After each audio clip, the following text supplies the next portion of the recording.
Good morning, नमस्कार दोस्तों, स्वागत है आप सभी का आज के मुख्य समाचार में। तो चलिए जानते हैं दिन भर की 25 बड़ी खबरों को फटाफट अंदाज में। पर आगे बढ़ने से पहले वीडियो को लाइक और चैनल को जरूर सब्सक्राइब करें, साथ में लगे नोटिफिकेशन को ऑन करें। चलिए वीडियो स्टार्ट करते हैं। जी हां, आपको बता दें कि आशा वर्कर एक बार फिर से सरकार को अपना दम दिखाने की तैयारी में। जी हां, इससे पहले 73 दिनों से लगातार सरकार के खिलाफ मोर्चा खोल बैठी थी। कल गुरुवार को जिला मुख्यालय पर एक बैठक का आयोजन कर आशा वर्करों ने एक बार फिर से आंदोलन करने की कवायद के लिए अपना दम भरा है। जी हां, आशा वर्करों का कहना है कि वे 26 से 28 नवंबर के लिए किसानों और मजदूरों द्वारा राजभवन के लिए किए जाने वाले कुछ में शामिल होगी। उन्होंने कहा कि उनका 28 नवंबर को विभाग के डायरेक्टर के यहाँ महापड़ाव डालने का भी कार्यक्रम है। उन्होंने इस दौरान सरकार पर वादा खिलाफी का भी आरोप लगाया है। आपको बता दें कि उत्तर प्रदेश की योगी आदित्यनाथ सरकार द्वारा राज्य में हलाल सर्टिफाइड उत्पादों की बिक्री पर प्रतिबंध लगाने के बाद अब बिहार और कर्नाटक में भी इसकी मांग उठी। जी हां, कर्नाटक में भाजपा के नेताओं ने भारत के सभी राज्यों में खाद्य पदार्थों, दवाओं और कॉस्मेटिक उत्पादों के हलाल सर्टिफिकेशन पर प्रतिबंध लगाने का आह्वान किया। वहीं केंद्र मंत्री और बिहार की बेगूसराय से भाजपा सांसद गिरिराज सिंह ने राज्य के मुख्यमंत्री नीतीश कुमार को पत्र लिखकर हलाल सर्टिफाइड प्रोडक्ट्स पर बैन लगाने की मांग की है। आपको बता दें कि राजस्थान के बाद तेलंगाना में विधानसभा का चुनाव होगा। जी हां, कहने को तो दक्षिण भारत के गेटवे वाले इस राज्य में असली लड़ाई बीआरएस के साथ हो रही, लेकिन भाजपा और कांग्रेस ने सियासी तौर पर जिस तरीके से फील्डिंग तैयार की है उसका असर न सिर्फ अगले साल होने वाले लोकसभा चुनाव बल्कि अलग अलग राज्यों की विधानसभा चुनाव में भी दिखने वाला। जी हां, भाजपा ने जहां खुलकर राज्य में मुसलमान को दिए गए 4% आरक्षण को समाप्त करने का ऐलान किया, वहीं कांग्रेस ने अलग से मुसलमानों के लिए जारी किए गए घोषणा पत्र से एम फैक्टर को साधने की एक बड़ी सियासी चाल चली है। सियासी जानकारों का मानना है कि इस राज्य में चुनावी परिणाम जो भी हो, लेकिन एम फैक्टर की लिहाज से देश के अलग अलग हिस्सों में तेलंगाना को एक बड़ी राजनीतिक प्रयोगशाला के तौर पर देखा जा रहा है।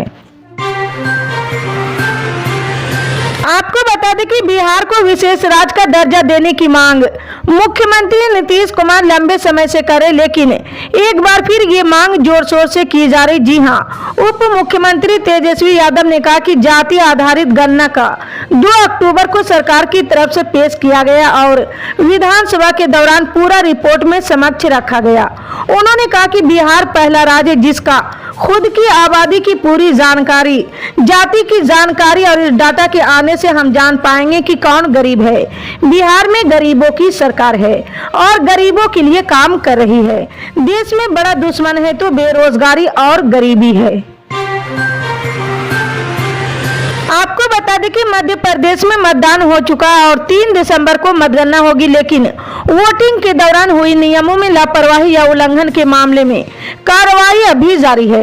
जी हां, विदिशा जिले की सिरोंज में मतदान कर वीडियो सोशल मीडिया पर वायरल करने वालों पर एक्शन हुआ है।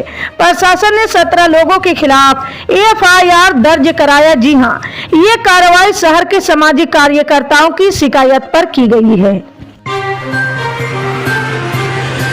आपको बता दें कि पश्चिम बंगाल के मुख्यमंत्री और टीएमसी सुप्रीमो ममता बनर्जी ने गुरुवार को कहा कि उनकी पार्टी की सांसद महुआ मोइत्रा को निष्कासित करने की योजना बनाई जा रही है। सांसद मोइत्रा और उनके खिलाफ लगाए गए कैश फॉर कावेरी आरोपों के बाद लंबी समय तक चुप रहने के बाद ये ममता बनर्जी की पहली टिप्पणी थी। जी हां, पश्चिम बंगाल के मुख्यमंत्री ने कहा कि हालांकि मोइत्रा के प्रस्तावित निष्कासन से उन्हें 2024 के लोकसभा चुनाव में मदद मिलेगी। उन्होंने पार्टी कार्यकर्ताओं से कहा, वर्तमान में विपक्षी नेताओं को निशाना बना रही है केंद्रीय एजेंसियां 2024 के चुनाव के बाद भाजपा के पीछे लग जाएगी। जी हां, वहीं ममता बनर्जी ने आगे कहा कि केंद्र में ये सरकार 3 महीने और रहेगी। आपको बता दें कि उत्तराखंड के उत्तरकाशी की सिलकियारा सुरंग में फंसे 41 मजदूरों को बाहर निकालने की जंग अभी भी जारी। जी हां, सुरंग में 45 मीटर तक अंदर जाने के बाद ऑगर मशीन ने काम करना बंद कर दिया था। दरअसल मलबे में सरिये आ जाने के बाद काम रोककर इन सरियों को काटने का काम किया गया था। इस बीच मजदूरों का मनोबल बढ़ाने के लिए उत्तराखंड के सीएम पुष्कर सिंह धामी ने मजदूरों से बात की है। जी हां, सीएम धामी ने मजदूरों को भरोसा दिलाया कि रेस्क्यू टीम जल्द से जल्द उन तक पहुंच रही है और प्रधानमंत्री नरेंद्र मोदी उनकी रोज चिंता करते हैं और सुबह 7 बजे उनके बारे में अपडेट लेते हैं। आपको बता दें कि बेंगलुरु में 28 नवंबर को महाठग सुकेश चंद्रशेखर की जब्त की गई 12 लग्जरी कारों की नीलामी होगी। इस नीलामी के जरिए प्राप्त राशि से जांच एजेंसियां विभिन्न संस्थानों की बकाया राशि का भुगतान करेगी। एक अंग्रेजी अखबार में प्रकाशित रिपोर्ट के मुताबिक सुकेश पर कुल बकाया रकम 30 करोड़ रुपए से ज्यादा हो गई, जो उसने विभिन्न संस्थानों से कर्ज के रूप में लिया था और कभी लौटाया नहीं। इन सुकेश की वित्त लेन देन की जाँच करने वाले आयकर विभाग के अधिकारियों ने इन वाहनों को 2018 में तमिलनाडु और केरल सहित देश के विभिन्न हिस्सों से जब्त किया था। आपको बता दें कि केंद्रीय दूरसंचार मंत्री अश्विनी वैष्णव ने गुरुवार को कहा कि सरकार डिफेक्ट के मामलों को लेकर चिंतित है और लोगों की बढ़ती चिंता से निपटने के लिए केंद्र जल्द ही एक नया कानून लाएगा या मौजूदा कानूनों में संशोधन करेगा। उन्होंने कहा कि डिफेक्ट वीडियो बनाने वालों और उन्हें होस्ट करने वाले प्लेटफॉर्मों को दंडित किया जाएगा। आपको बता दें कि बिहार में नई आरक्षण कानून बनने के बाद अब कुल मिलाकर आरक्षण 75% हो गया। सरकार ने बिहार में आरक्षण की सीमा 75% से बढ़ाकर 65% कर दी है। इसके अलावा स्वर्ण में आर्थिक रूप से कमजोर लोगों को पहले से मिलने वाला 10% आरक्षण मिलता रहेगा। इससे आरक्षित वर्ग की सरकारी नौकरियों व शैक्षणिक संस्थानों के एडमिशन में बढ़े 15% का फायदा होगा। इसका असर जल्द ही बिहार शिक्षक भर्ती, बिहार पुलिस भर्ती समेत कई भर्तियों में देखने को मिलेगा। आपको बता दें कि चीनी मीडिया ने स्कूलों में एक रहस्यमय बीमारी फैलने की बात कही। इसके चलते चीन की राजधानी बीजिंग और उसके 500 मील के दायरे में सभी अस्पताल मरीजों से भरे हैं।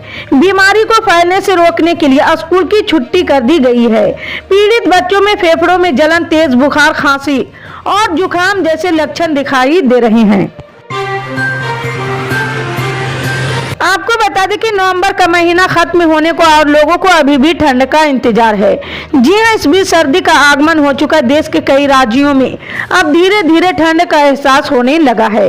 दिल्ली एनसीआर से लेकर जम्मू कश्मीर तक पारा अब गिरने लगा है।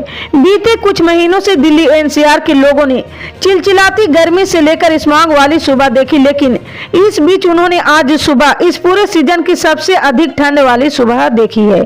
जी हां, दिल्ली के सफदरगंज में आज सुबह तापमान 9.2 डिग्री दर्ज किया गया, जो इस सीजन का अब तक का सबसे कम तापमान है।